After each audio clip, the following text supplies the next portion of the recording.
नमो अरिहन्ताणं नमो सिद्धाणं नमो आयेयाणं नमो वज्रायाणं नमो लोये सौवसाऊणं मोक्षमार्गस्य नेतारं भेत्तारं कर्मभूभृतां ज्ञातारं विश्वतत्त्वानां वन्दे तद्गुणलब्धये। 1008 श्री विनायक आदिनाथ भगवान की जय। द्वासाम जिनवाणी माता की जय। आचार्य श्रेष्ठ आचार्य गुरुवर श्री 108 उमा स्वामी जी महाराज जी की जय। आचार्य श्रेष्ठ आचार्य गुरुवर श्री 108 विद्यासागर जी महाराज जी की जय। जगत पूज्य मुनि कुमार श्री 108 सुधा सागर जी महाराज जी की जय। समस्त मुनि संघ की जय। तीसरा अध्याय अपना चल रहा है। एक बार तीसरे अध्याय का उच्चारण करेंगे जो सूत्र अपन ने अभी तक पढ़ लिए हैं।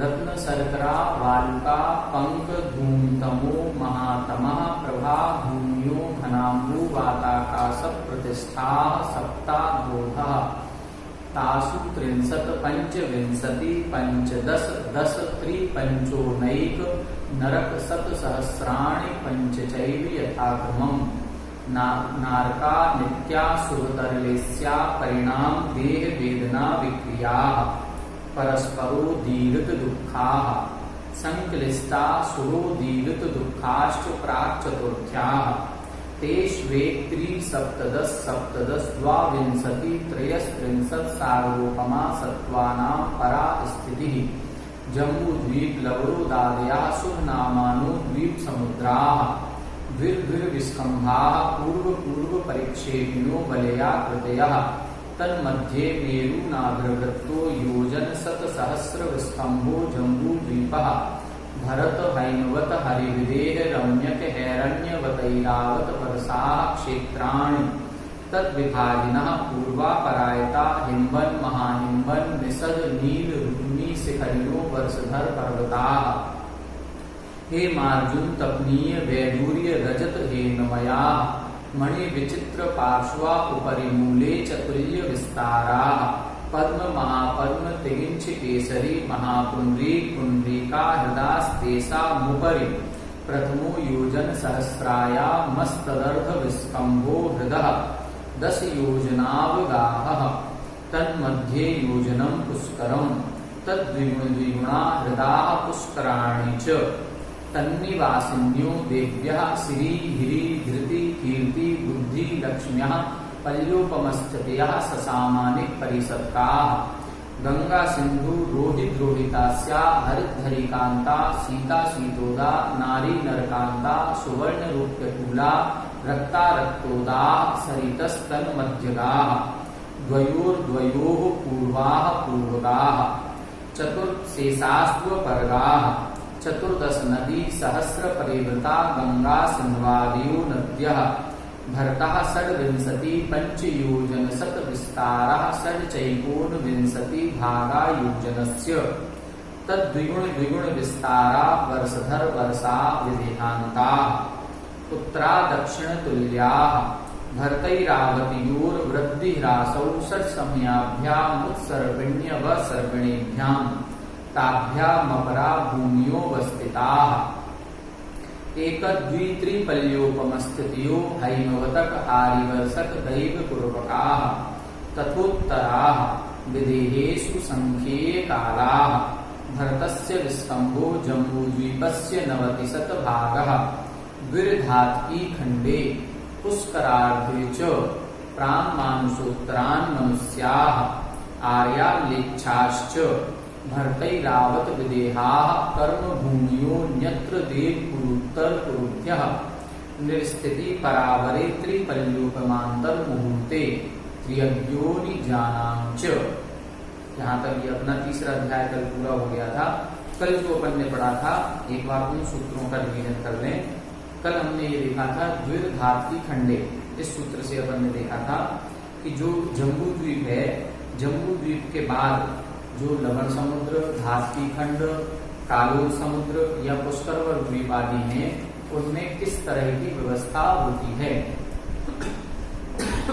देखें यहाँ बताया गया है द्विधात्वी खंडे।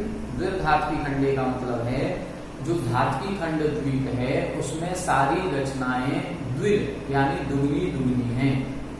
जम्बू द्वीप में जो रचनाएं बनी हैं संख्यात्मक दृष्टि से, विस्तार नहीं देखना है, संख्या की दृष्टि से वो सारी संरचनाएं दुगनी दुगनी हैं।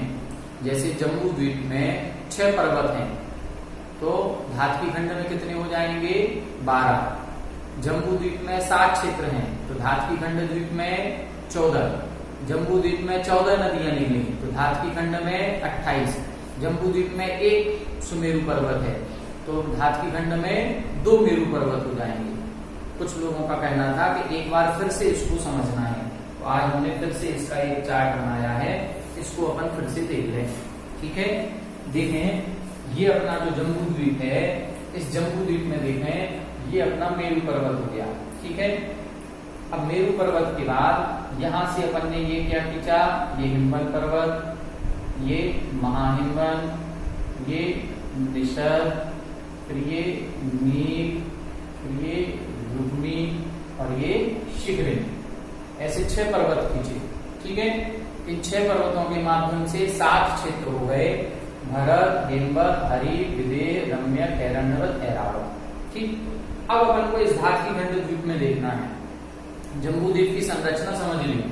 इस धात्वी खंड द्वीप में हमने बताया था ये लवण समुद्र से लेकर के और कालोदधी समुद्र पर्यंत, यहां से लेके यहां तक एक पर्वत है।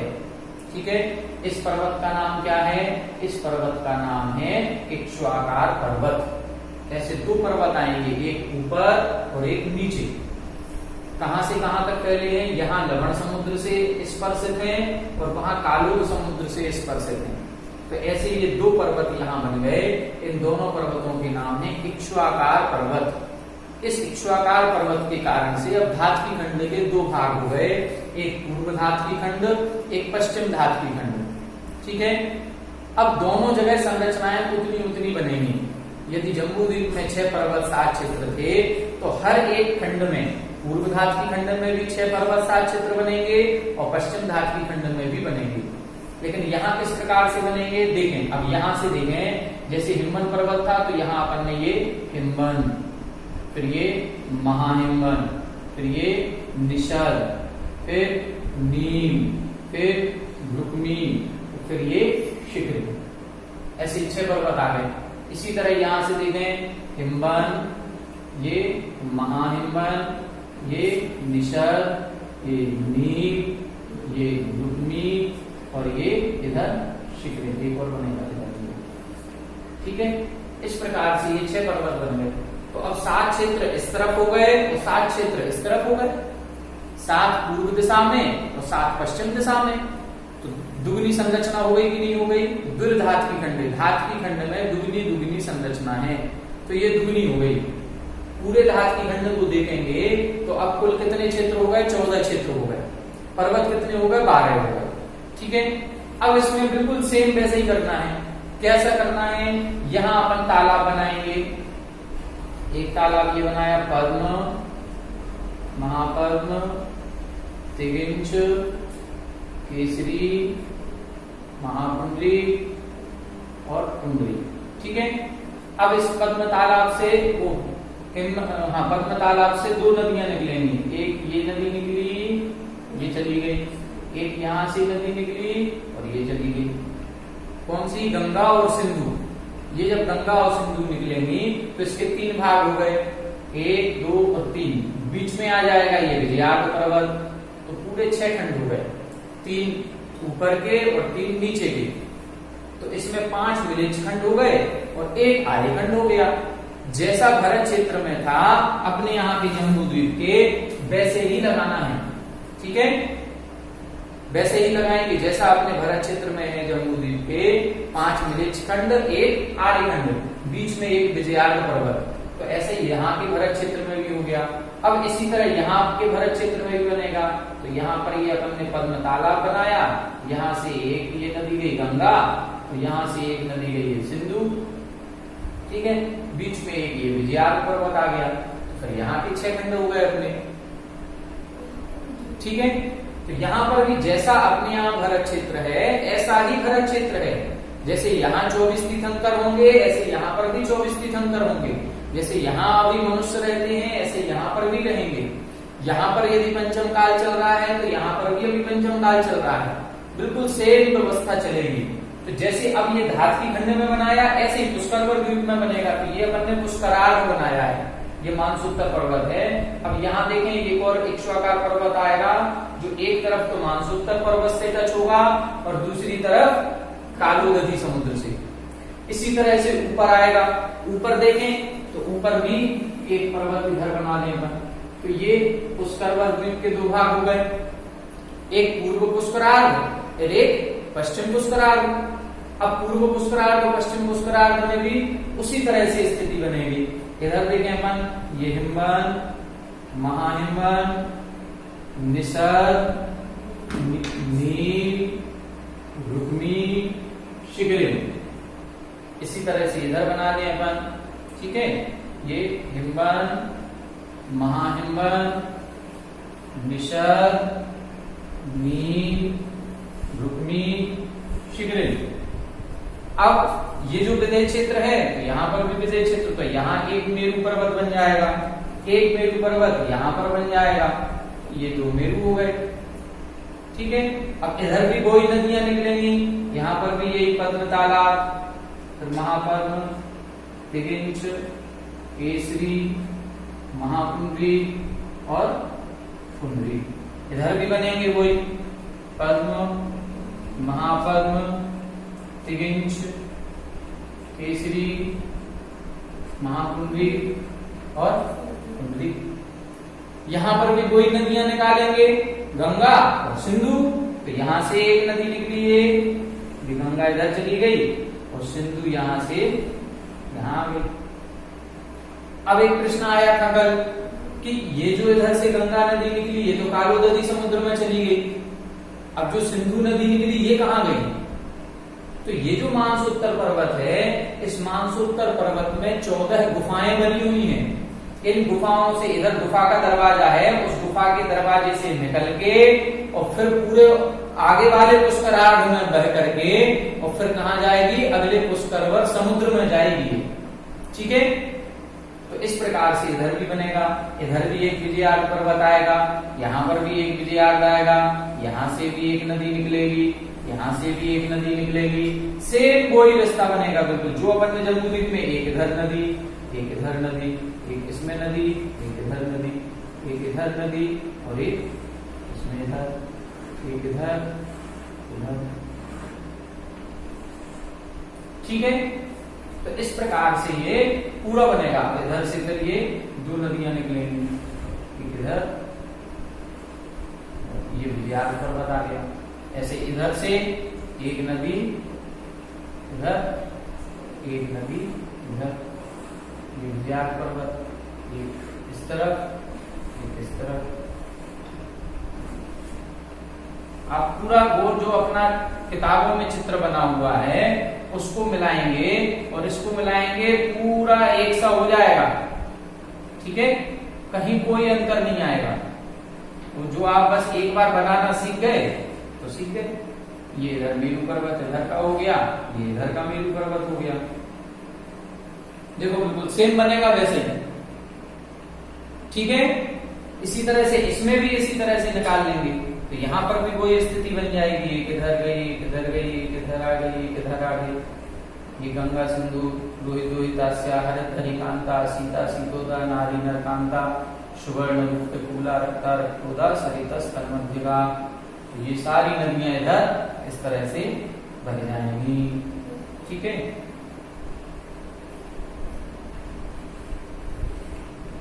देखो आप अब घना वैसे लगने लगेगा कि ये क्या बना लिया हमने, ये बिल्कुल वही 2.5 द्वीप का नक्शा ये बन जाएगा। एक नदी इस तरफ, एक नदी इस तरफ, एक नदी इस तरफ, एक नदी इस तरफ। तो यहाँ पर भी वही ये मेरु पर्वत बन गया, ठीक है। क्लियर हो गया। तो अब जम्बूद्वीप में 2.5 द्वीप में कितने मेरु पर्वत हो गए? 5 मेरु पर्वत। एक हो गया जम्बूद्वीप में, देखते चले हम, एक जम्बूद्वीप में, 2 धात्री खंड में, 2 पुष्करार्ध में, ठीक है। तो मेरु कितने हो गए? 5। ठीक। कुलाचल पर्वत, ये कुलाचल पर्वत जम्बूद्वीप में 6 थे। अब धातकी खंड में कितने हो गए? 12। 6 इधर पूर्व में, 6 पश्चिम में। पुष्करार्ध में कितने हो गए? 12। तो कुलाचल पर्वत कितने हो गए? 30। 5 गुनी करते चले। यदि मेरू पर्वत 1 था जम्बूद्वीप में, तो 2.5 द्वीप में कितने हो जाएंगे? 5। ठीक। इसी तरह से कुलाचल पर्वत 6 थे तो 30 हो जाएंगे। बस ऐसे अपन को पूरा समझना है। ये आपका पूरा 2.5 द्वीप हो गया। अब इस 2.5 द्वीप में अपन ने देखा कर्मभूमि और भोगभूमि। कर्मभूमि हमने बताई कितनी होती है? 15। ठीक है। भरत क्षेत्र, ऐरावत क्षेत्र और विदेह क्षेत्र, ये 3 कर्म भूमियां होती हैं। अब तीनों कितने हैं? 5-5 हैं। एक भरत क्षेत्र ये, 2 धातकी खंड में और 2 पुष्करार्ध में। ठीक है। तो कितने हो गए? 5 हो गए। ऐरावत क्षेत्र भी 2 पुष्करार्ध के, 2 धातकी खंड के, 1 जम्बूद्वीप का, तो 5 ऐरावत क्षेत्र हो गए। ऐसे 5 विदेह क्षेत्र हो गए, तो 15 कर्म भूमियां हो गई। 30 भोग भूमियां होती हैं। 30 भोग भूमियां कौन सी? इधर हेमबर, हरि, उत्तर कुरु, देवकुरु, रम्यक और हिरण्यवत, ये 6 जो क्षेत्र हैं ये अपने क्या हैं? ये अपने भोग भूमि हो गई। अब भोग भूमि 6 इधर हो गई तो पूरे 2.5 द्वीप में 30 हो जाएंगे। ठीक। क्लियर हुआ? इस प्रकार से अपन को ये 2.5 द्वीप का रचना समझनी चाहिए। तो जितनी रचना जम्बूद्वीप में है उसकी जस्ट डबल संरचना धातकी खंड में है। जितनी रचना धातकी खंड में है उतनी ही पुष्करार्ध में है। अब डबल नहीं करना, उतनी ही पुष्करार्ध में है। ठीक है। अब एक प्रश्न आया कि 2.5 द्वीप के अंदर तो हम समझ गए कर्मभूमि भोगभूमि, 2.5 द्वीप के बाहर मनुष्य जा नहीं सकते, तो 2.5 द्वीप के बाहर क्या है फिर? असंख्यात द्वीप समुद्रों में 2.5 द्वीप का जो ये मानसोत्तर पर्वत है, यहां से लेकर के और अंतिम द्वीप आएगा, उसका नाम है स्वयंभू रमण द्वीप। अंतिम द्वीप का नाम क्या है? स्वयंभू रमण द्वीप। और फिर उसके बाद एक अंतिम समुद्र आएगा, उसका नाम है स्वयंभू रमण समुद्र। तो स्वयंभू रमण द्वीप, स्वयंभू रमण समुद्र।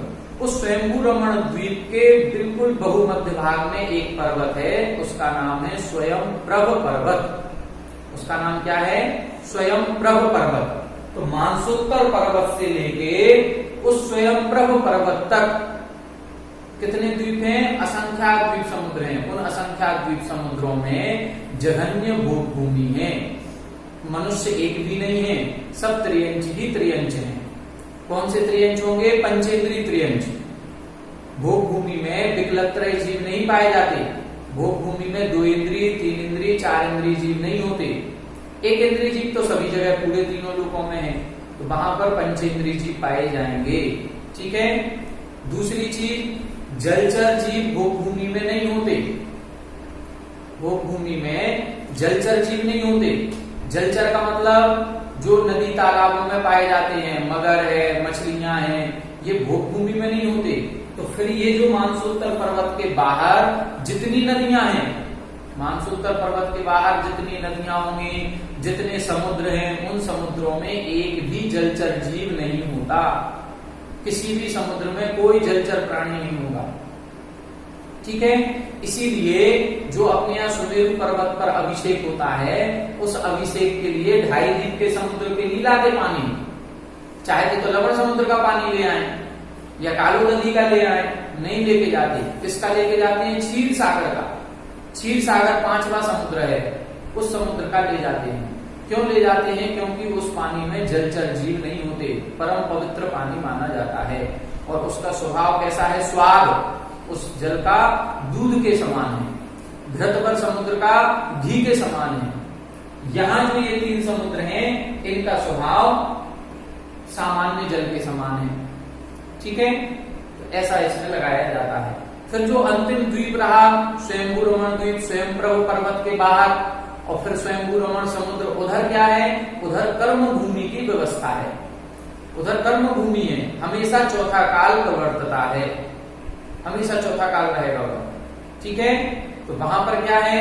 वहां पर स्वयंप्रभ पर्वत के बाहर पूरा आधा स्वयंभू रमण द्वीप और पूरा स्वयंभू रमण समुद्र, उसमें चौथा काल है। वहां पर जो स्वयंभू रमण समुद्र है उसमें महामत्स्य पाए जाएंगे, वो महामत्स्य अणुवृत्ति तक हो सकते हैं, पंचम गुण स्थानवर्ती, तो वो कर्म भूमि है। बाद का सबसे अंतिम जो 1.5 बचा, आधा द्वीप और 1 समुद्र, वो कर्म भूमि है।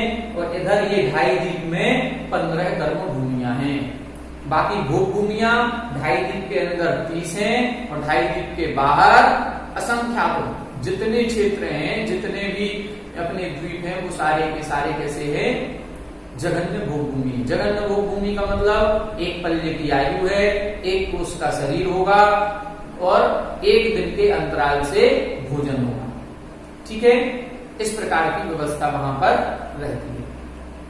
अब एक बार अपन विदेह क्षेत्र समझ लें। ये 2.5 द्वीप हो गया, 2.5 द्वीप क्लियर हुआ। अब 2.5 द्वीप के बाद अब विदेह क्षेत्र समझेंगे अपन। ठीक है, विदेह क्षेत्र कल समझाया था हमने, लेकिन कुछ लोगों का कहना है फिर से एक बार समझना है, तो अपन एक बार विदेह क्षेत्र को फिर से समझेंगे।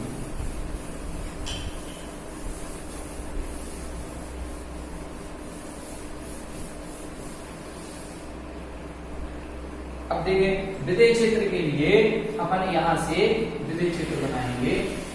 ये केवल सीधा विदेह क्षेत्र बना रहे हैं। ठीक, यहां से ये इस तरह से ये गोल बनना है।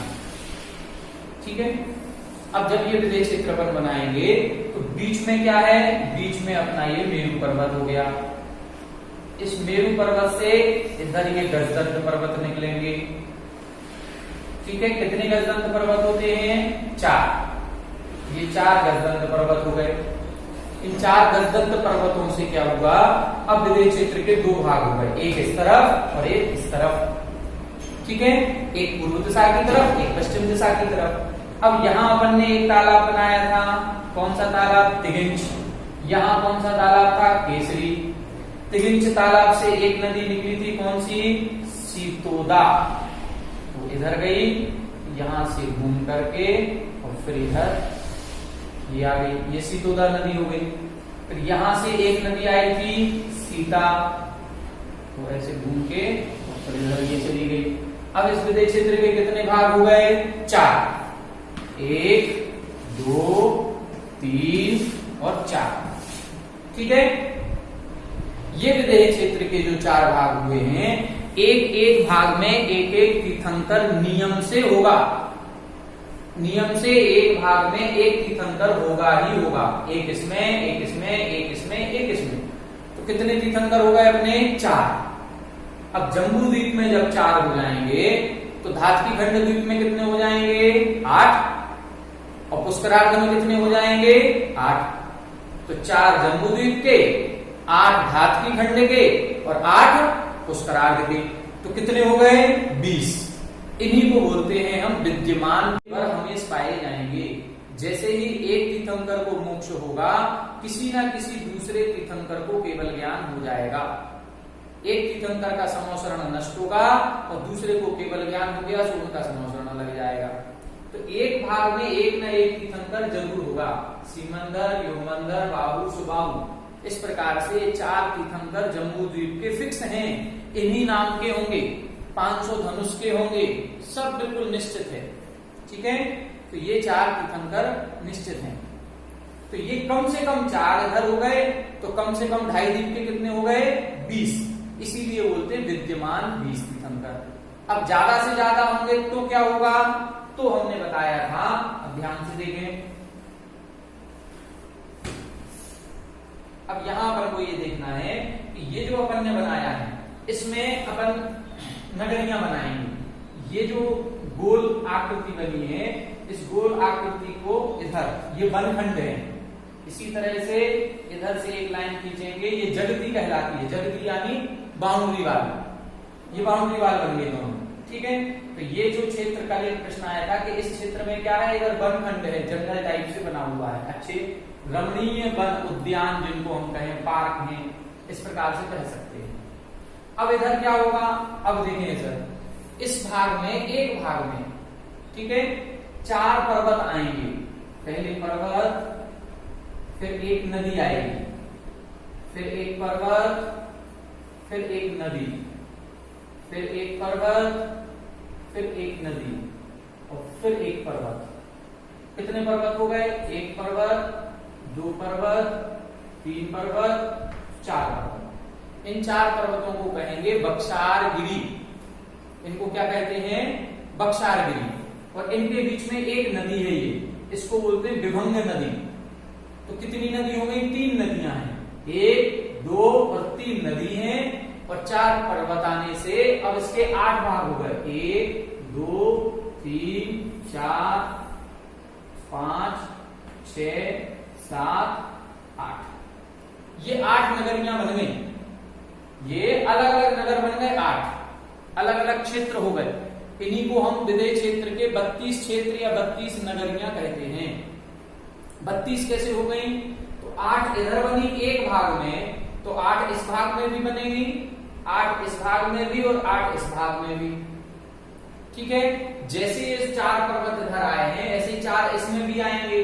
तो यहां पर ये 4 पर्वत इधर बना देंगे, एक, फिर एक नदी, फिर एक पर्वत, फिर एक नदी, फिर एक पर्वत, फिर एक नदी, फिर एक पर्वत। तो ऐसे 4 पर्वत फिर हो गए। ठीक है, तो 8 क्षेत्र हो गए। इसी तरह से 8 इधर और 8 इधर, तो 32 क्षेत्र हो गए। अब इन 32 क्षेत्रों में प्रत्येक में जैसा अपना जो भारत क्षेत्र का 6 खंड अपन ने बनाए थे कि 2 नदी निकलती हैं, गंगा सिंधु, एक बीच में विजयार्ड पर्वत, तो 6 खंड होते हैं। ऐसे हर नगरी में बनेंगे। अब इधर देखें, इधर ये 2 कुंड हैं, एक गंगा कुंड, एक सिंधु कुंड। तो एक गंगा नदी निकलेगी इसमें से और ये जाकर के सीतोदा नदी में मिल गई। फिर एक और सिंधु नदी निकली, वो इधर से निकली और इसमें मिल गई। और फिर इधर ये बीच में एक आ गया, ये विजयार्ड पर्वत। तो कितने खंड हो गए इसके? अब इसके हो गए 6 खंड, 1 2 3 4 5 6। ठीक है, तो इन 6 खंडों में से एक मिलेच्छ खंड, तो एक आर्यखंड और 5 मिलेच्छ खंड हो गए। अब ऐसे सभी नगरियों में बनेंगी। तो आर्यखंड कितने हो जाएंगे? एक नगरी में एक आर्यखंड, तो 32 नगरियों में 32 आर्यखंड। ठीक है, एक नगरी में एक विजयार्ड, तो 32 नगरियों में कितने विजयार्ड? 32 विजयार्ड। एक नगरी में 5 मिलेच्छ खंड, तो 32 नगरियों में कितने मिलेच्छ खंड? 160 मिलेच्छ खंड। ठीक है, अब देखें अपन, ये यदि 32 नगरियां बनी हैं, 8 इधर 8 इधर 8 इधर 8 इधर, तो 32 नगरियां ये हो गई। एक भरत क्षेत्र हो गया, एक अपना ऐरावत क्षेत्र हो गया। ठीक है, तो अब कितने हो गए? 34 क्षेत्र हो गए। तो जम्बू द्वीप में 34 विजयार्ड पर्वत होंगे। ठीक है, एक साथ यदि तीर्थंकर होंगे तो 34 आर्यखंडों के एक साथ 34 तीर्थंकर हो सकते हैं। अधिक से अधिक हो सकता है इस नगरी में भी एक तीर्थंकर हो, इस नगरी में भी हो, इसमें भी हो, इसमें भी हो, सभी नगरियों में एक एक तीर्थंकर है, सभी के आर्यखंड में। तो एक साथ जम्बू द्वीप में 34 तीर्थंकर एक साथ हो सकते हैं। एक साथ उनके 34 समोसरण लगे होंगे। और जब जम्बू द्वीप में 34, तो धातकी खंड में 68 और फिर पुष्करार्ध में 68, तो कुल कितने हो गए? 170 तीर्थंकर। बिल्कुल भी कठिन नहीं है, बहुत सरल है। इसको आप बहुत आराम से देखें, इसको कठिन कुछ भी नहीं है। अपन ने क्या किया इसमें, जो विदेय क्षेत्र था ये अपन ने समझ ही लिया था कि एक नदी इधर निकलती है, एक इधर निकलती है, तो सीता हो गई, सीतुदा हो गई। मेरू पर्वत से 4 गजदंत पर्वत निकलते हैं, तो ये भाग अलग, अब 4 भाग अलग अलग हो गए। 4 भाग अलग अलग होने के बाद अब एक भाग से एक तीर्थंकर नियम से होगा। हो सकता है वो पहली नगरी में हो या 5वीं में हो या 8वीं में हो, किसी में भी हो सकता है, लेकिन एक नगरी में एक तीर्थंकर जरूर होगा एक भाग में। तो ऐसे 4 भागों के 4 तीर्थंकर तो होंगे ही होंगे, और नहीं तो यदि अधिक होंगे तो हो सकता है हर नगरी में एक एक तीर्थंकर हो जाए। देखो उधर हमेशा चौथा काल है, और हमेशा चौथा काल होने से 6 सहनन हमेशा पाए जाते हैं, और 6 सहनन होने से कभी भी तीर्थंकरों का उत्पत्ति हो सकती है, समोसरण लग सकता है।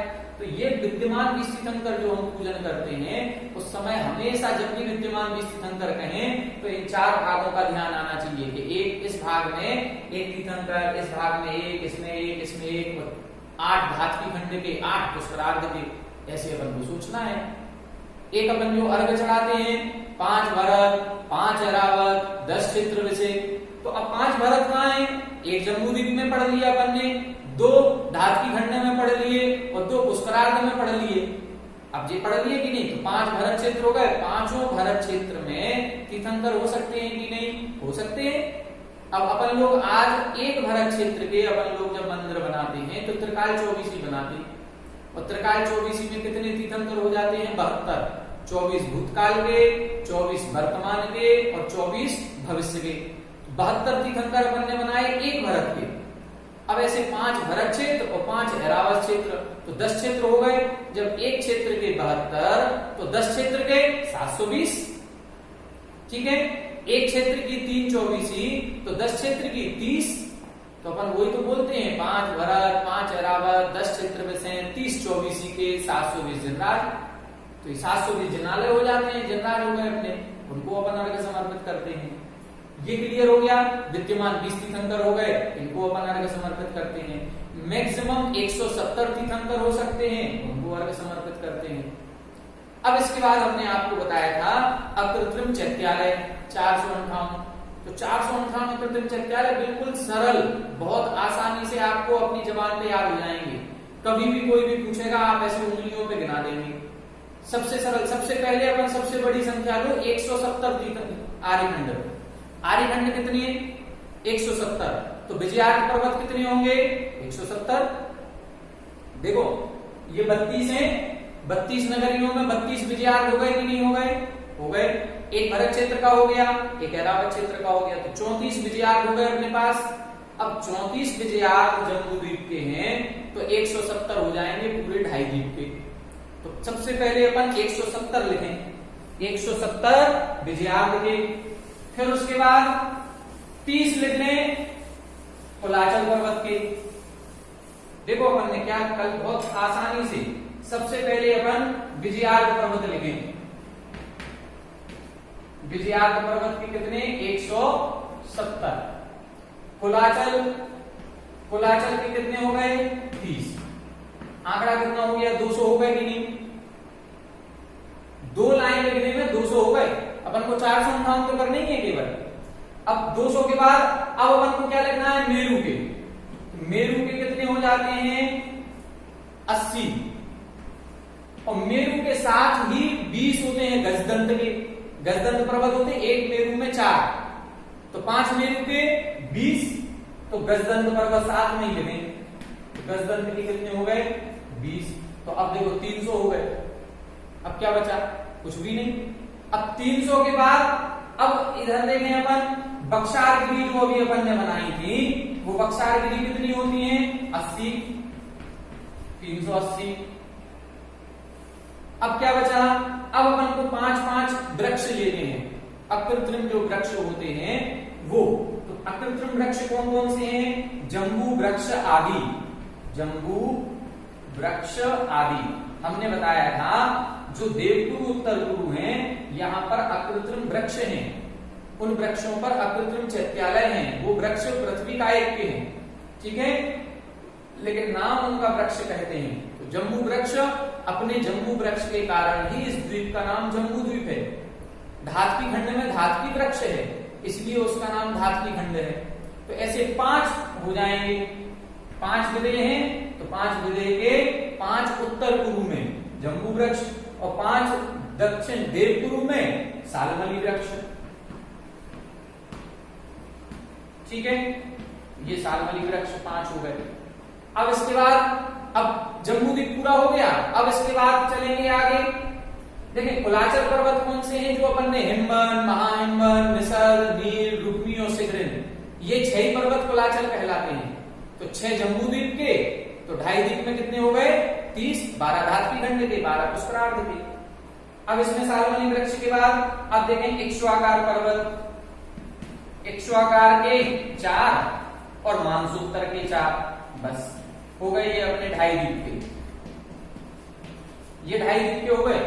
अब इस 2.5 द्वीप में कुल कितनी सी चीजें याद करनी है? विजयार्क सबसे ज्यादा 170, कुलाचल 30, तो ये 200 का आंकड़ा बन गया। ये 200 करो अपन पहले, फिर ये 100 करो तो 300 हो गए, फिर ये 80, तो 380 हो गए। अब कितने चाहिए? 18।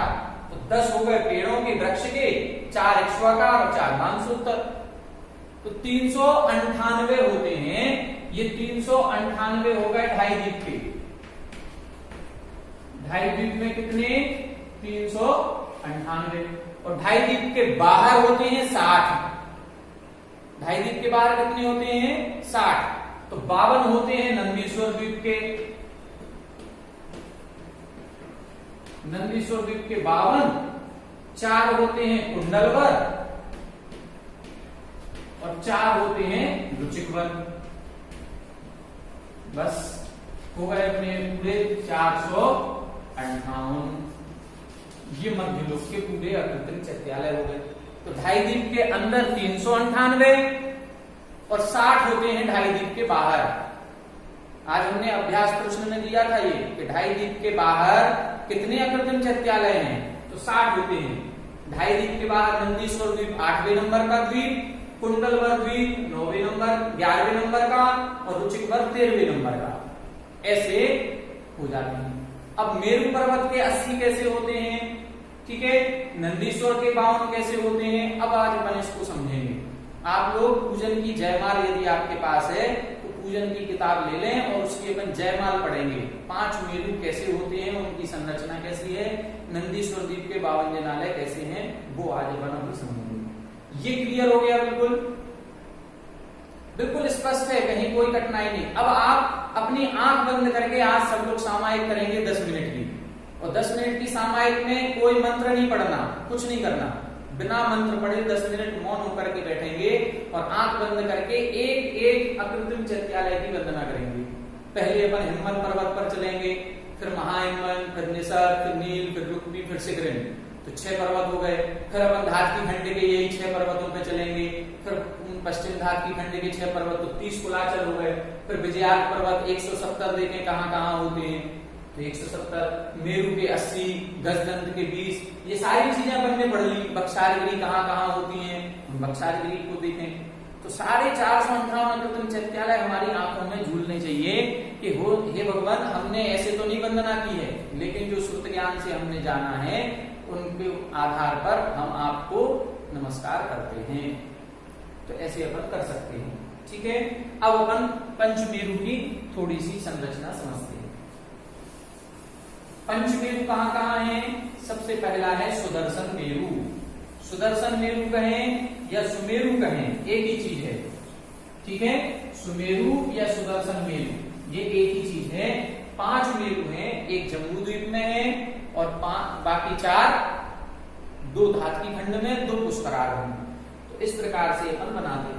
अब इनको जब अपन बनाएंगे तो कैसे बनाएंगे एक बार देख लें।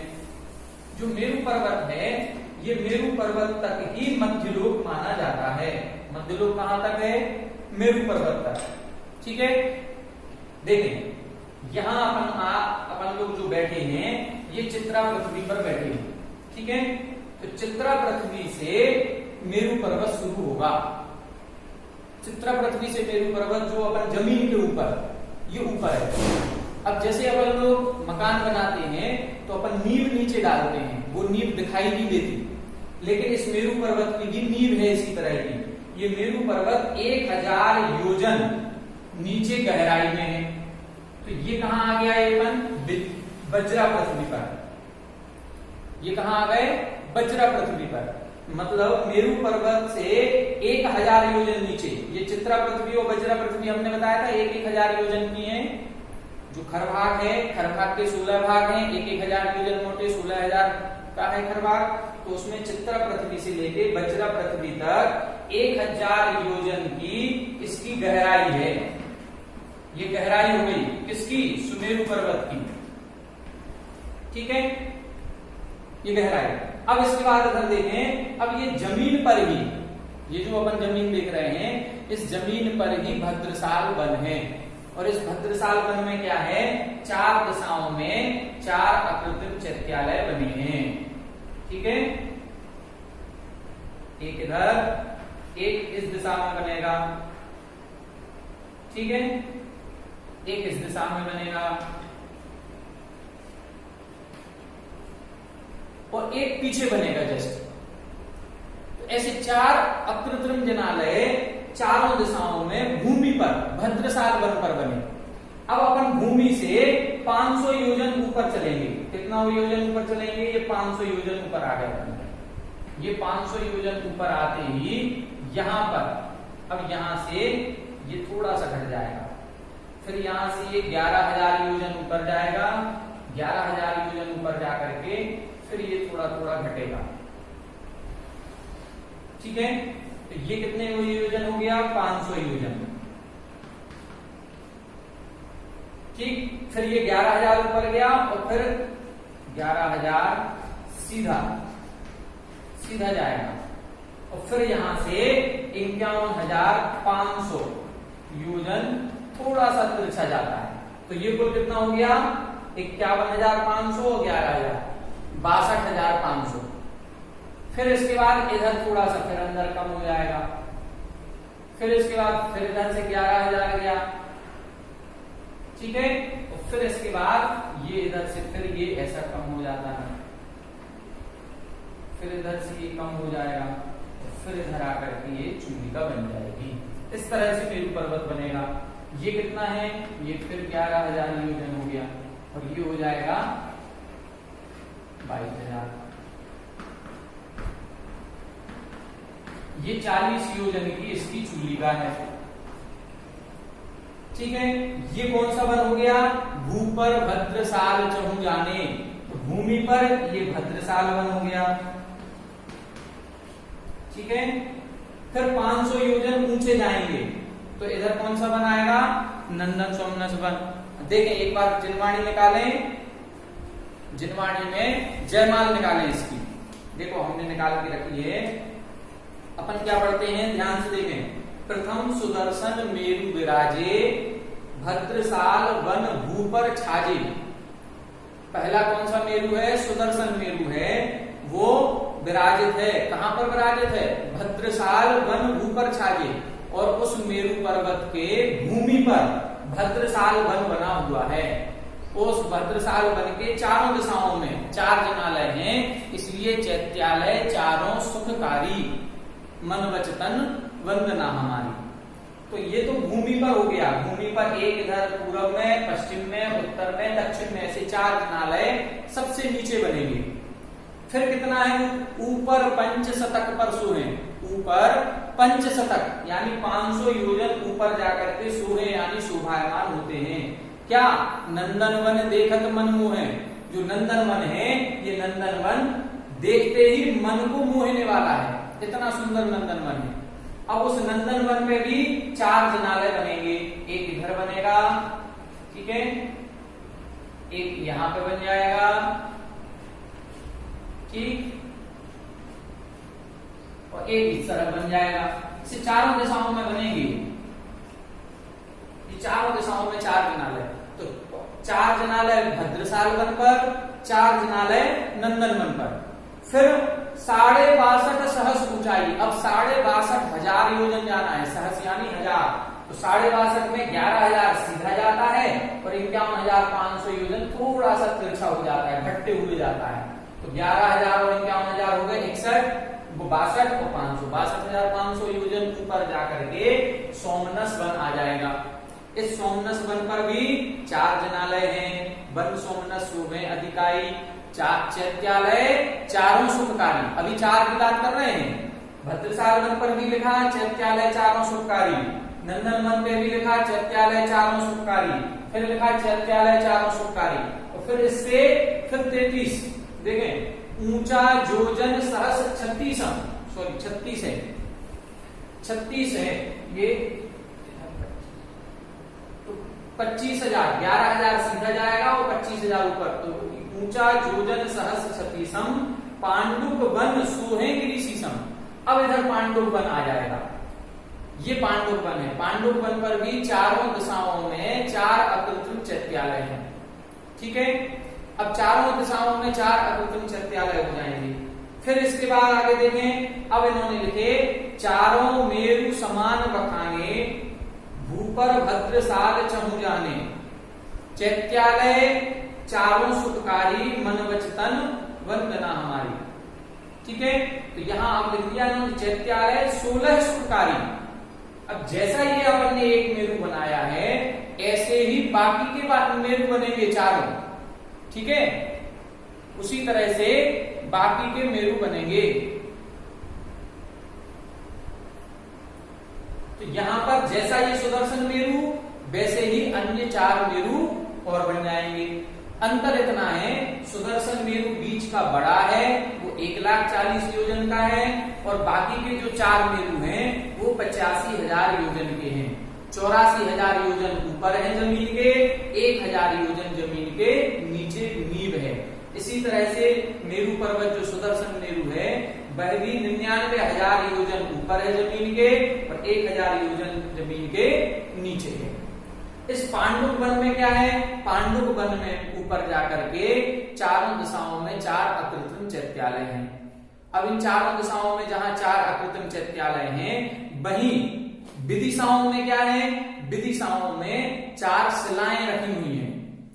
4 शिलाएं कौन कौन सी हैं, पांडु, पांडु कंबला, रक्ता और रक्ता कंबला, ऐसी 4 शिलाएं हैं। कौन कौन सी, पांडु, पांडु कंबला, रक्ता और रक्ता कंबला, ऐसी 4 शिलाएं ऊपर बनी हुई हैं। ध्यान से देखें। अब यहां जो अपना बनाया है, ये 4 दिशाएं, ऐसा अपन ने मान लो ये गोल बना लिया, ठीक है, ये ऊपर पांडुक शिला के ऊपर उधर पहुंच गया था पांडुक वन में। तो यहां पर 4 जिनालय बनेंगे। ये चारों दिशाओं में 4 जिनालय, एक इधर एक इधर, ऐसे 4 मंदिर अपने बन जाएंगे, ठीक है, इधर भी एक, ये 4 मंदिर। अब इसके बाद यहां ये जो 4 दिशाएं हैं, यहां पर इस तरह से ये शिलाएं बनी हैं, ठीक है, ये 4 शिलाएं इधर बनी हैं, ये विदिशाओं में बनी है, विदिशाओं में ये 4 शिलाएं बनी। इनमें से जैसे अपन इधर भरत क्षेत्र में है, नीचे ये भरत क्षेत्र हो गया अपना, ठीक है, दिखाई दे रहा है, यहां ये भरत क्षेत्र हो गया, ऊपर ऐरावत क्षेत्र। तो हमारे यहाँ के तीर्थंकरों का जन्म यहाँ होता है, और जन्म कल्याणक का अभिषेक यहाँ होता है। ये है पांडुक शिला, ठीक है। इसीलिए हमारे यहाँ जब भी जन्म कल्याणक होता है या जब भी कोई कार्यक्रम करते हैं, हम पांडुक शिला पर जाकर के तीर्थंकरों का अभिषेक करते हैं। पांडुक शिला पर जाएंगे, ठीक, क्लियर हो रहा है। तो हमारे यहां इधर से लेकर के हम कहां गए, उस तरफ। फिर इसी तरह से अब ये वाली जो शिला बनी है, यहां पर होगा ये पांडुक शिला, फिर पांडु कंबला, इसका नाम क्या है, पांडु कंबला। यहां पर पश्चिम विदेह के तीर्थंकरों का अभिषेक हुआ। फिर ये नाम है रक्ता, यहां पर ऐरावत क्षेत्र के तीर्थंकरों का अभिषेक होगा। और फिर ये है रक्ता कंबला, यहां पर क्या होगा, यहां पर पूर्व विदेह के तीर्थंकरों का अभिषेक होता है। तो ये अपन को इसमें समझना है। 4 दिशाएं हैं, चारों दिशाओं के 4 जो सिंहासन बने हुए हैं, ये सिंहासनों पर 4 अलग अलग तीर्थंकरों का अभिषेक होता है, अलग अलग क्षेत्र के। अपने यहाँ पांडुक शिला का महत्व क्यों है, क्योंकि अपन पांडुक शिला पर तीर्थंकर का अभिषेक होता है। ऐरावत क्षेत्र में रक्ता शिला बनाई जाती होगी, वो रक्ता शिला पर अभिषेक करते होंगे। क्यों करते हैं ये, इसका जो हमें रीजन समझ में आया वो हम आपको बता रहे हैं। इसमें ये है, इस तरह से अपन देख सकते हैं, थोड़ा सा हम आपको बता दे रहे हैं। इसमें ये जो पांडुक शिला आदि बनी हुई है, इन पांडुक शिला को कैसे समझें, देखें। ये अपन ने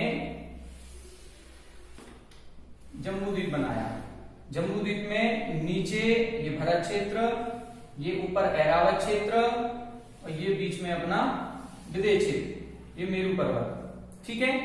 अब ये तो हो गया पूर्व विदेह, ये पश्चिम विदेह, ये ऐरावत और ये भरत। अब ध्यान से देखें, इधर अपन लोग क्या करते हैं, ईशान कोणों को पवित्र मानते हैं। ईशान कोण क्यों पवित्र माना जाता है? देखें इधर, हमारे यहां सूर्य यहां से आता है, पूर्व दिशा से आता है, ठीक है। जब हमारे यहां पूर्व से आता है तो पूर्व दिशा ये है, ये उत्तर हो गई, ठीक है। ये ईस्ट, ये नॉर्थ, ये साउथ, ये वेस्ट। तो नॉर्थ और ईस्ट, इनके बीच का कोण जो बनेगा वो यहां ये बनेगी, ये वाली जो शिला है, एक शिला, ये हमारी है पांडव शिला। ये पांडव शिला ईशान कोण में है हमारे। लेकिन जब ये भरत क्षेत्र से इधर से सूर्य इस तरफ जाएगा तो ये पश्चिम विदेह वालों के लिए सूर्य यहां से उदय हो रहा है। जो जहां से सूर्य उदित होता है उसे हम पूर्व दिशा कहते हैं। सूर्य उदय जहां से होगा उसे हम क्या कहेंगे? पूर्व दिशा। तो पश्चिम विदेह वालों के लिए पूर्व दिशा ये हो गई, पश्चिम विदेह वालों के लिए पूर्व दिशा ये हो गई, तो उत्तर दिशा ये हो जाएगी। अब ये उत्तर होगी और ये पूरब होगी, तो उनका ईशान कोण यहां आएगा, उत्तर पूर्व के बीच में, ठीक है। इसी तरह से ऐरावत क्षेत्र में सूर्योदय यहां से होगा तो उनके लिए ये पूर्व दिशा हो जाएगी, ये पूर्व होगी तो ये उत्तर होगी, तो उनका यहां की शिला पर अभिषेक हो जाएगा, और उधर के लिए यहां से बनेगा। तो ये एक माना जा सकता है। आदि पुराण जी में हमने इसी तरह पढ़ा कि उसमें ईशान कोण पर जो शिला बनी है उस शिला पर श्री जी का अभिषेक होता है। तो पांडुक शिला पर हमारे अभिषेक होता है। ये भरत क्षेत्र के पांडुक शिला पर जाएंगे। पांडुक, पांडुकंबला, रक्ता और रक्ता कंबला, इस प्रकार से ये चार हो जाते हैं, ठीक है। अब अपन नंदीश्वर द्वीप के आज थोड़ा सा पढ़ लें। इसमें अपन पंचमेरु में समझ गए, एक मेरु में 16 जनालय हैं, तो पांचों मेरु में कितने हो जाएंगे? 80 जनालय। 16 जनालय जो अपने एक मेरु के हुए, तो पांचों मेरु के 80, ठीक है। भद्रसाल वन पर कितने जनालय? 20, फिर नंदन वन पर 20, फिर सोमनस वन पर 20 और फिर पांडुक वन पर 20। इस प्रकार से ये 80 जनालय अपने हो जाएंगे, ठीक है। अब नंदीश्वर द्वीप को देख लें। नंदीश्वर द्वीप और समझ लें थोड़ा। नंदीश्वर द्वीप में क्या है? नंदीश्वर द्वीप कौन से नंबर का द्वीप है? 8वें नंबर का द्वीप। नंदीश्वर द्वीप कौन से नंबर का है? 8वें नंबर का। देखें, 8वें नंबर का द्वीप बनाने के लिए हम क्या करेंगे? यहां पर 7 द्वीप और 7 समुद्र बनाएंगे। ये 7 द्वीप और 7 समुद्र निकलने के बाद फिर ये एक बनेगा 8वें नंबर का द्वीप, ठीक है। ये 8वें नंबर का द्वीप बन गया। ये 7 द्वीप और 7 समुद्र निकल गए। तो 7 द्वीप और 7 समुद्र निकलने के बाद ये 8वें नंबर का बना। इसीलिए इसकी अपन जो पहली लाइन पढ़ते हैं, 163 कोटि जो जन्महा, लाख 84 एक दिशी में लहा। क्या मतलब इसका? 163 कोटि 84 लाख योजन एक दिशा में। ये एक दिशा में कैसे बनेगा? ये एक दिशा में ऐसे बनेगा। ध्यान से देखें। अब अपन ने एक सूत्र पढ़ा था, द्विर्द्विर्विस्तंभा पूर्व पूर्व परिक्षेपणो बलया कृतयः। द्विर्द्विर्विस्तंभा दुगने दुगने विस्तार वाले हैं। तो अपन जब 8वें नंबर के द्वीप पर जाएंगे, इसका मतलब है 7 द्वीप 7 समुद्र हो गए। पहला द्वीप 1 लाख योजन का, फिर पहला समुद्र 2 लाख, फिर द्वीप 4 लाख, फिर समुद्र 8 लाख, फिर द्वीप 16 लाख, फिर समुद्र 32 लाख, फिर द्वीप 64 लाख, ठीक है। फिर समुद्र 128 लाख, फिर द्वीप 256, फिर समुद्र 512, फिर द्वीप 1024, फिर समुद्र 2048, फिर द्वीप 4096 और फिर समुद्र 8192। अब देखें अपन, पहला द्वीप, दूसरा, तीसरा, चौथा, पांचवा, छठवा, सातवां। अब सातवें के बाद जो 8वें नंबर का द्वीप आएगा, अब इसका डबल कर दें, 8192 का डबल। तो यहां पर ये अपन इधर नापेंगे तो ये कितना निकलेगा, 16,384 लाख। अब इसी को हम कैसा करेंगे, इधर बोलेंगे 163 करोड़ 84 लाख। इस तरह से बोलेंगे। अब कैसे पढ़ेंगे अपन इसको, इकाई, दहाई, सैकड़ा, हजार, 10,000, लाख, 10 लाख, करोड़, 10 करोड़ और 100 करोड़। तो 163 करोड़ 84 लाख योजन एक दिशा में रहा। ये एक दिशा में है, चाहे यहां से यहां नापें, चाहे यहां से यहां नापें, चाहे यहां से यहां कहीं भी नाप लें अपन, ये एक दिशा में 163 करोड़ 84 लाख योजन हो जाएगा। ठीक है, 163 करोड़ 84 लाख। अब अपन देखें यहां जिनालय के अपेक्षा से कितने कितने लंबे चौड़े हैं, इसको अपन को समझना है। ठीक है, अब इसमें अपन ने देखा, आगे पढ़ेंगे, 4 दिशी 4 अंजन गिरिराज हैं। 4 दिशी 4 अंजन गिरिराज हैं। तो अंजन गिरी कैसे 4 दिशाओं में बनाएंगे, यहां पर अपन ने ये अंजन गिरी 1 2 3 4, ये 4 कौन सी हैं, अंजनगिरी। अंजनगिरी कैसी होती है, अंजनगिरी पर्वत जो है ये अंजन का मतलब होता है काजल। तो ये काले रंग के होंगे, किस रंग के होंगे, काले रंग के। और इनकी ऊंचाई कितनी है, 84,000 योजन। 4 दिशी 4 अंजनगिरी राजही सहस 84 एक दिशी छागी। एक दिशा में 84,000 योजन। एक दिशा में कितनी योजन, 84,000 योजन। फिर आगे लिखा, ढोल सम गोल ऊपर तले सुंदरम। ये जितने भी अपने ये बनते हैं चैत्यालय, ये ढोलक के समान गोल होते हैं। ढोल सम गोल, जैसे ढोल होता है, ढोल जितना होता है ऊपर, उतनी ही उसकी ऊपर की गोलाई होती है। जो बजाने वाली होती है वो ऊपर का स्तर भी उतना ही चौड़ा है जितनी उनकी ऊंचाई है, इसीलिए उसको ढोल कहा जाता है। तो ये उसी प्रकार के हैं। तो इनके हो गए ये अंजनगिरी 84,000 योजन की। फिर आगे क्या लिखा, फिर इन अंजनगिरी के चारों तरफ एक एक 4 दिशी 4 शुभ बावड़ी। इस अंजनगिरी के चारों तरफ ये 4 बावड़ी बनेंगी। एक बावड़ी, इधर दूसरी बावड़ी, इधर ये तीसरी बावड़ी और ये एक चौथी बावड़ी। ये 4 बावड़ी हैं। एक एक बावड़ी कितने योजन की है, 1 लाख योजन की है। 1 लाख योजन समझ लो अपना कितना, जम्बूद्वीप। जितना बड़ा जम्बूद्वीप है उतनी बड़ी तो अकेले बावड़ी है। यहां पर 1 लाख जोजन अमल जल भरी। 1 लाख जोजन यानी 1 लाख योजन की निर्मल जल से भरी हुई हैं। बताओ कितना बड़ा तो अपना जम्बूद्वीप और उतनी बड़ी तो अकेली बावड़ी है। ठीक है, अब इन बावड़ियों के क्या है, चारों तरफ 1 लाख योजन के वन हैं। यहां पर ये एक वन इधर, एक वन इधर, एक वन इधर और एक वन इधर, ऐसे ये 4 वन बने हुए हैं 1 लाख योजन के। जैसे 1 लाख योजन की बावड़ी है, इसी तरह से 1 लाख योजन के ये वन बने हुए हैं। और इन वनों के, अब देखें ये जो बावड़ी अपन ने बनाई है, इन बावड़ी के मध्य में, बिल्कुल मध्य में एक पर्वत है। इसका नाम है दधिमुख पर्वत। एक पर्वत यहां बिल्कुल बावड़ी के बीचों बीच, एक यहां, एक यहां और एक यहां। ये 4 पर्वत हुए। तो 4 यहां पर भी बनेंगे, इधर, इधर, इधर और इधर।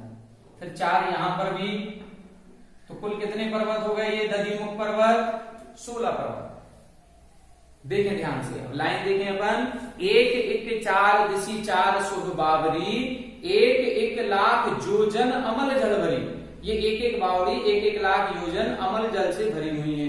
चहु दिशा चार वन लाख योजन वरम।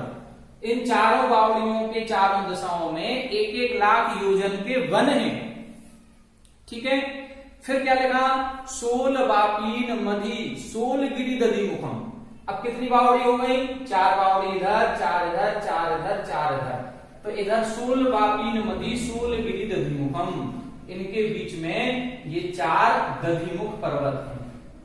दधिमुख, दधी कैसा होता है, दही, दही होता है सफेद, तो ये सफेद रंग के पर्वत हैं। इसीलिए जब अपने यहाँ जो नंदीश्वर भी बनाए जाते हैं, जितनी संरचना बनी है, ये सारी की सारी संरचना में बीच का पर्वत काले रंग का होगा।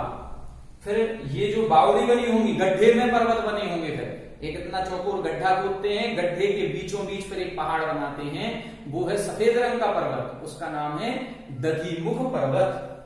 ठीक है, दधिमुख पर्वत कितना है, दधिमुख पर्वत 10,000 योजन का होता है। दधिमुख ये कितना है, 10,000 योजन। ठीक है, ये कौन से रंग का है, सफेद, सफेद रंग के होते हैं। ठीक, अब इसके बाद आगे और देखें अपन, सोल वापीन मधी सोल गिरी दधी मुखम सहस 10 महायोजन लगत ही सुखम। सहस 10 महायोजन, ये सहस 10 यानी 10,000 योजन। काय से लगाना है, ये सब महायोजन से लगाना है।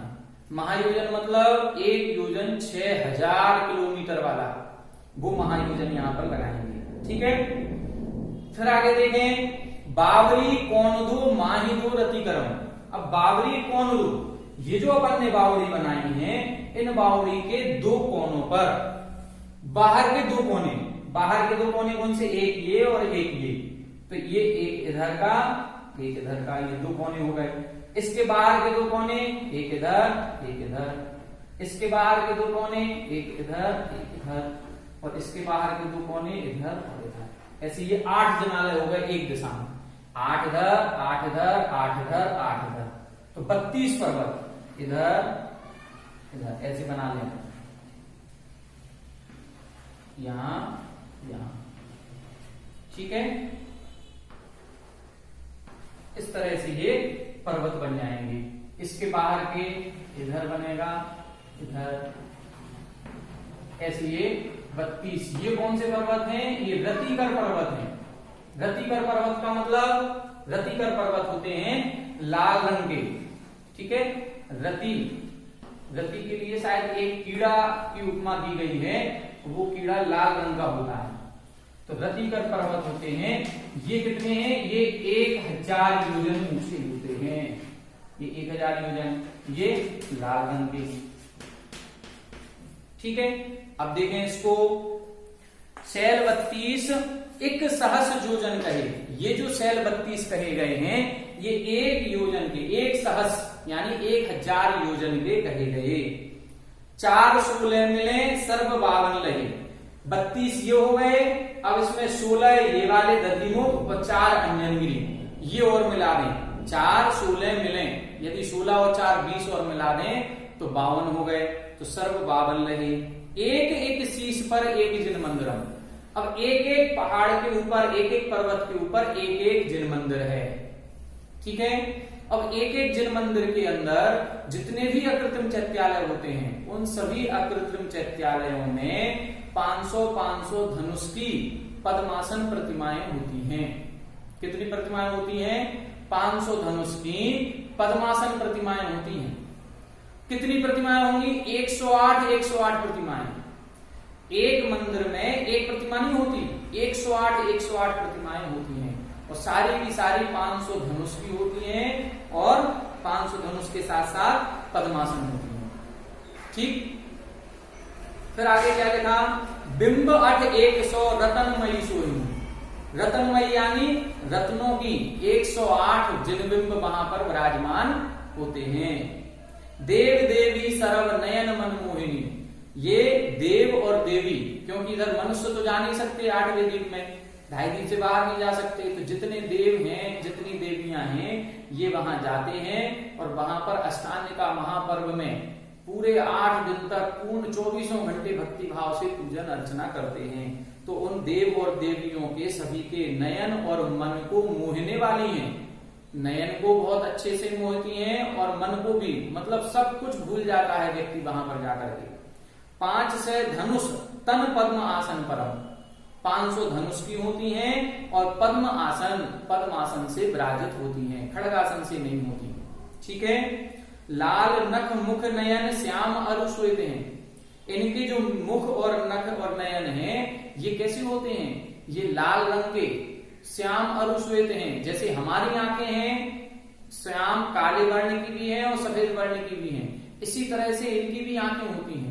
इसी तरह जैसे हमारा जो नाखून है, मुख है, लाल रंग का होता है, होंठ गुलाबी होते हैं, इसी तरह से वो प्रतिमाएं भी जो हैं वो भी उनके होंठ स्वाभाविक रूप से, वहां किसी ने कर नहीं दिए, वहां का जो पाषाण है, जिस पाषाण से वो प्रतिमाएं बनती हैं, वो पाषाण से मूर्ति बनती है, तो यहाँ होंठों पे अपने आप गुलाबी रंग है, सिर पे अपने आप बालों में काला रंग है, आंखें अपने आप उधर पुतली काले रंग की और आंखें सफेद रंग की हैं। सब कुछ ऑटोमेटिक है वहीं पर। और ये आज की नहीं है, अनादिकालीन प्रतिमाएं हैं, अनादिकाल से हैं, अनंत काल तक रहेंगी। चारों निकाय के देव जाकर के वहां निरंतर पूजा करते हैं और एक साथ करते हैं, लड़ते झगड़ते नहीं है। स्थान पर लड़ाई नहीं होती कि ये हमारा स्थान, ये तुम्हारा स्थान, इधर कल हम बैठे थे, उधर कल तुम, ऐसा कुछ नहीं होता। क्यों नहीं होता? क्योंकि उधर चार निकाय के देव चारों दिशाओं में, यदि व्यंतरवासी देव यहाँ हैं तो भवनवासी यहाँ होंगे, ज्योतिषी यहाँ होंगे, वैमानिक यहाँ होंगे। अगला एक पहर दो पहर निकलेंगे तो दो पहर बाद ये इधर आ जाएंगे, ये इधर आ जाएंगे, ये इधर पहुंच जाएंगे, वो इधर पहुंच जाएंगे। इस प्रकार से ये क्रम अपना बदलते रहते हैं और पूजन करते रहते हैं। ठीक है। बचन बोलत मनो हसत कालो सहरम।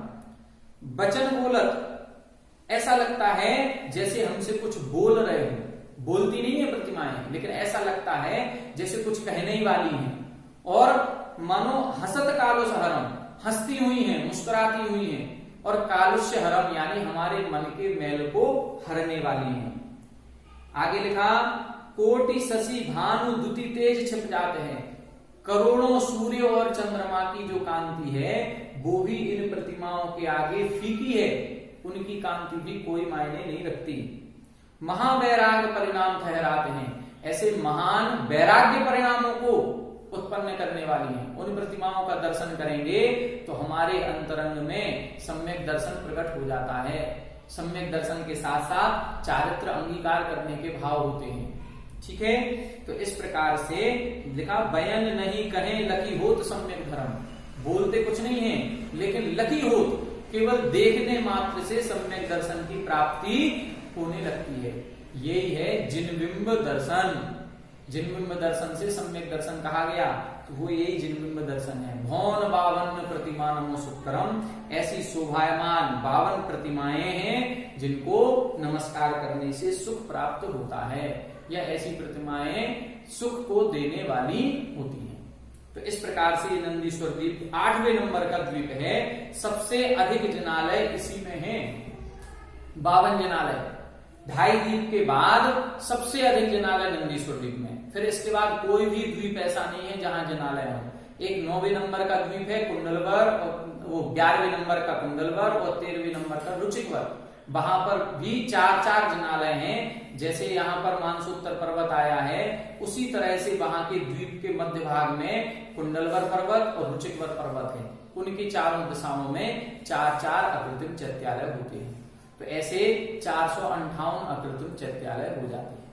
ठीक है। यहां तक आज अपन ने नंदीश्वर द्वीप भी समझ लिया, सुमेरु पर्वत भी समझ लिया, 458 अकृत्रिम चैत्यालय भी देखे, भरत आदि क्षेत्रों के 30-24 के जनराज भी देखे, विद्यमान 20 तीर्थंकर भी हो गए, 2.5 द्वीप भी हो गया। लगभग अपना सारा मैटर जो इसका तीसरे अध्याय का था वो सारा हो गया।